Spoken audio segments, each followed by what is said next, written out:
Mga idol, dinhi sa kalibutan managlahi atong hulagway. Adunay gitawag nga gwapa ug aduna say gwapo, aduna say pangit. Aduna say tambok, aduna say niwang. Ngani sa atong kahimtang aduna say gitawag nga dato o kabus.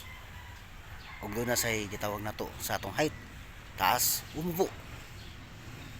Ug gani managlahi sa atong mga batasan. Di ba mga idol? Apan, sara akong mga istorya mga idol.